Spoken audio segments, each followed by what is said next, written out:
ശബരിമലയിലെ സ്വർണ്ണമോഷണ കേസുമായി ബന്ധപ്പെട്ട നാലാമത്തെ അറസ്റ്റ് ഇന്നലെ രാത്രി നടന്നിരിക്കുന്നു. അറസ്റ്റ് എന്ന് പറയുന്നത് മുൻ തിരുവാഭരണം കമ്മീഷണറായിരുന്ന KS ബൈജുവാണ് ഇപ്പോൾ അറസ്റ്റിലായിരിക്കുന്നത്. ഈ KS ബൈജുവിനെ കുറിച്ച് എല്ലാ മാധ്യമങ്ങളും നിങ്ങളോട് സംസാരിക്കുന്നുണ്ട്. പക്ഷേ ഒരൊറ്റ മാധ്യമം പോലും അയാളുടെ രാഷ്ട്രീയം എന്താണെന്നോ അയാൾ ഏത് രാഷ്ട്രീയ സംഘടനയിലാണ് പ്രവർത്തിക്കുന്നതെന്നോ നിങ്ങളോട് പറഞ്ഞിട്ടില്ല. അതാണ് അതിൻ്റെ ഒരു വിചിത്രമായ സംഗതി എന്ന് പറയുന്നത്. ഏതായാലും ഒന്നാം തരം കോൺഗ്രസ് നേതാവാണ് KS ബൈജു എന്ന് പറയുന്നത്. അയാൾ ഉദ്യോഗസ്ഥനായിരുന്ന സമയത്ത് ഈ ദേവസ്വം ബോർഡിലെ കോൺഗ്രസ് സംഘടനയായ തിരുവിതാംകൂർ ദേവസ്വം എംപ്ലോയീസ് ഫ്രണ്ടിന്റെ സംസ്ഥാന എക്സിക്യൂട്ടീവ് അംഗം എന്ന് പറയുമ്പോൾ ആ സംഘടനയുടെ, അതായത് കോൺഗ്രസിന്റെ ദേവസ്വം ബോർഡിലെ സംഘടനയായ തിരുവിതാംകൂർ ദേവസ്വം എംപ്ലോയീസ് ഫ്രണ്ടിന്റെ ഏറ്റവും ഉന്നതമായ ബോഡിയാണ് അതിന്റെ സംസ്ഥാന എക്സിക്യൂട്ടീവ് എന്ന് പറയുന്നത്. ആ സംസ്ഥാന എക്സിക്യൂട്ടീവ് അംഗമായിരുന്നു ഇപ്പോൾ അറസ്റ്റിലായിരിക്കുന്ന KS ബൈജു. പക്ഷേ ഒരൊറ്റയൊരാളും അയാളുടെ രാഷ്ട്രീയം നിങ്ങളോട് സംസാരിക്കാൻ തയ്യാറാകുന്നില്ല എന്നതാണ് അതിലെ ഇരട്ടത്താപ്പ് എന്ന് പറയുന്നത്.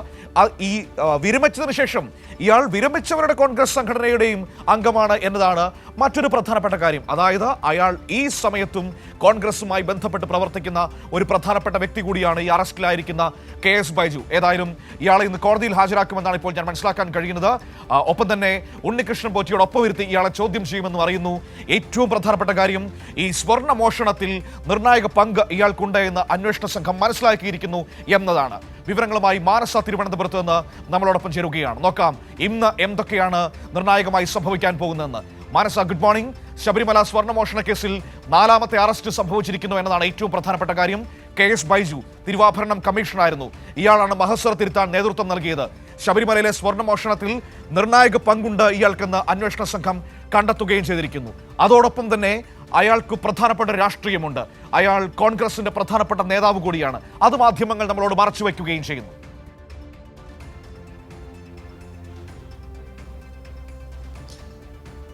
Good morning Manu. തീർച്ചയായും നമുക്ക് സൂചിപ്പിക്കാനുള്ളത് അത് തന്നെയാണ്. മറ്റ് മാധ്യമങ്ങളൊന്നും തന്നെ ഇയാളുടെ രാഷ്ട്രീയ പശ്ചാത്തലം പറയുന്നില്ല എന്നത് തന്നെയാണ് ഇവിടെ എടുത്തു പറയാനുള്ളത്. അതോടൊപ്പം തന്നെ കഴിഞ്ഞ ദിവസമാണ് ഈ 2019 തിരുവാഭരണം കമ്മീഷണറായ ഈ ബൈജുവിനെ കഴിഞ്ഞ ദിവസം രാത്രിയോടെയാണ് അറസ്റ്റ് ചെയ്യുന്നത്. കേസിലെ 7ാം പ്രതി, അതായത് ദ്വാരപാലക ശില്പ പാളി കേസിലെ 7ാം പ്രതിയും അതോടൊപ്പം തന്നെ കട്ടിലപ്പാളി മോഷണ കേസിലെ 4ാം പ്രതിയുമാണ് ഈ അറസ്റ്റിലായ ഈ ബൈജു എന്ന് പറയുന്നത്.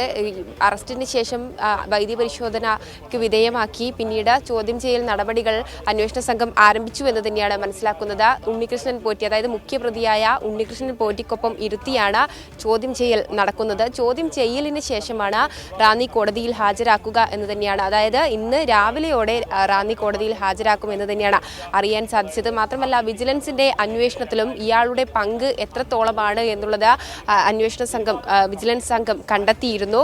ഇയാൾ ഈ മഹസർ തയ്യാറാക്കുമ്പോൾ ഇയാൾ ഉണ്ടായിരുന്നില്ല എന്നതടക്കമുള്ള കാര്യങ്ങൾ ഉന്നയിച്ച ഈ കണ്ടെത്തലിൽ ഉന്നയിക്കുന്നുണ്ടായിരുന്നു. അതോടൊപ്പം തന്നെ നമുക്ക് പ്രധാനമായും പറയാനുള്ളത് ഈ ബൈജു എന്ന് പറയുന്നത് കോൺഗ്രസ് സംഘടനയുടെ നേതാവ് കൂടിയാണ്. ഈ തിരുവിതാംകൂർ ദേവസ്വം എംപ്ലോയീസ് ഫ്രണ്ട് സംസ്ഥാന എക്സിക്യൂട്ടീവ് അംഗമാണ് ഈ KS ബൈജു എന്ന് പറയുന്നത്. ഈ ഈ ഭരണത്തിൽ ഇരിക്കുമ്പോഴും അതോടൊപ്പം തന്നെ അതിനുശേഷം ഇപ്പോൾ വിരമിച്ച ശേഷമാണ് നിലവിൽ ഇപ്പോഴും കോൺഗ്രസ് സംഘടനയുടെ നേതാവാണ് എന്ന് തന്നെയാണ് മനസ്സിലാക്കുന്നത്.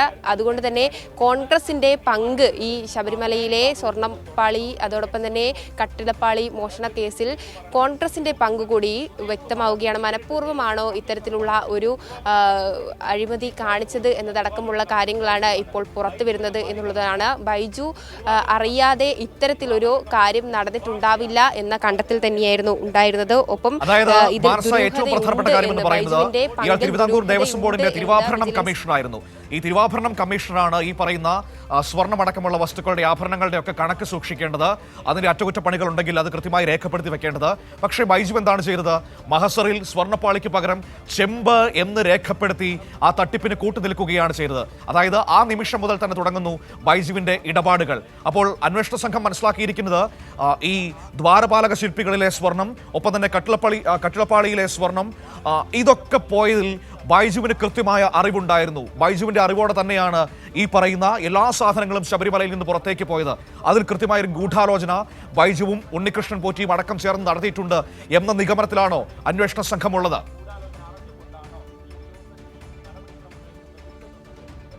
തീർച്ചയായും തീർച്ചയായും അത് തന്നെയാണ് മനു. അതായത് ഈ സ്വർണ്ണപ്പാളികൾ ശബരിമലയിൽ നിന്ന് കൊണ്ടുപോകുമ്പോൾ ഈ തിരുവാഭരണം കമ്മീഷണറായ ഈ ബൈജു സന്നിധാനത്ത് ഉണ്ടായിരുന്നില്ല. അതോടൊപ്പം തന്നെ ഇത്തരത്തിൽ തൂക്കം ഉൾപ്പെടെയുള്ള രേഖകൾ തയ്യാറാക്കേണ്ട കാര്യത്തിൽ ഇയാൾ ഗുരുതര വീഴ്ച വരുത്തി എന്നതുമാണ് കണ്ടെത്തിയിരിക്കുന്നത്.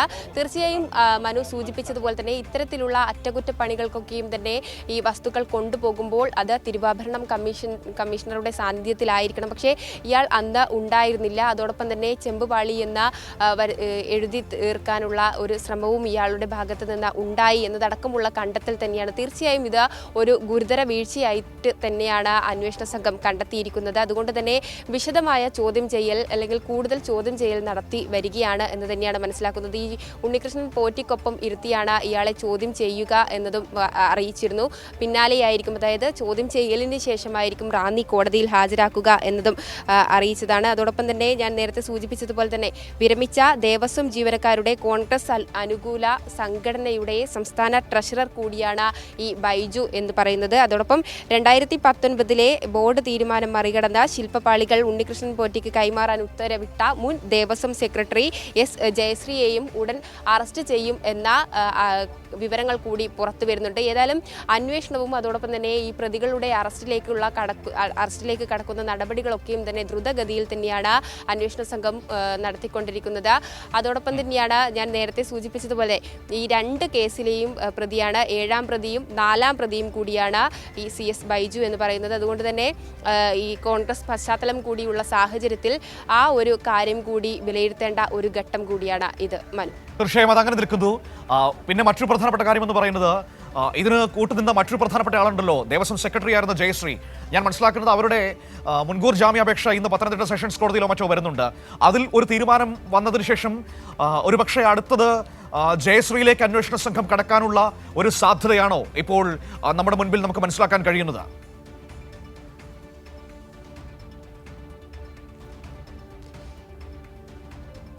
തീർച്ചയായും അങ്ങനെ തന്നെയാണ് മനു. എല്ലാ പ്രതികളെയും ഈ അന്വേഷണത്തിന്റെ സാഹചര്യത്തിൽ പെട്ടെന്ന് തന്നെ അറസ്റ്റ് ചെയ്യുന്ന വേഗത്തിൽ ആ നടപടികളൊക്കെയും തന്നെ പൂർത്തിയാക്കുകയാണ് അന്വേഷണ സംഘം. ഇനി ദേവസ്വം സെക്രട്ടറി ആയിരുന്ന ജയശ്രീയിലേക്കാണ് നീങ്ങുക എന്ന വിവരങ്ങളാണ് ലഭിക്കുന്നത്. അതിനിടയിലാണ് ഇത്തരത്തിൽ ജാമ്യ അപേക്ഷ പരിഗണിക്കുന്നുണ്ട്. ഒരുപക്ഷെ ജാമ്യ അപേക്ഷ പരിഗണിച്ചതിന് ശേഷം ഈ ജയശ്രീയിലേക്കുള്ള നീക്കം കൂടി ഉണ്ടാകും. ജാമ്യം പരിഗണിക്കുന്ന അതിൻ്റെ തീരുമാനത്തിന്റെ അടിസ്ഥാനത്തിലായിരിക്കും ഒരുപക്ഷെ അറസ്റ്റ് ഉണ്ടാവുക എന്ന് തന്നെയാണ് മനസ്സിലാകുന്നത്. കഴിഞ്ഞ ദിവസമാണ് ഇവിടെ നിന്നും ബൈജുവിനെ തിരുവനന്തപുരത്തെ ഫ്ളാറ്റിൽ നിന്നുമാണ് ബൈജുവിനെ അറസ്റ്റ് ചെയ്തത്. അതുകൊണ്ട് തന്നെ ഉടൻ തന്നെ ഈ പ്രതികളിലേക്ക് എത്തിപ്പെടാനുള്ള ഈ വിവരത്തിന്റെ അടിസ്ഥാനത്തിൽ പ്രതികളിലേക്ക് എത്തിപ്പെടുകയും പ്രതികളുടെ അറസ്റ്റ് രേഖപ്പെടുത്തുകയും കൂടുതൽ ചോദ്യം ചെയ്യലുകളിലേക്ക് കടക്കുകയും ചെയ്യുന്ന നടപടികൾ തന്നെയാണ് ഈ നടന്നുകൊണ്ടിരിക്കുന്നത്. നിലവിൽ ഇപ്പോഴും ബൈജുവിന്റെ ചോദ്യം ചെയ്യൽ പുരോഗമിക്കുകയാണ് എന്ന് തന്നെയാണ് മനസ്സിലാകുന്നത്. ഉണ്ണികൃഷ്ണൻ പോറ്റിക്കൊപ്പം ഇരുത്തിയുള്ള ചോദ്യം ചെയ്യൽ തന്നെയാണ് നടക്കുന്നത്.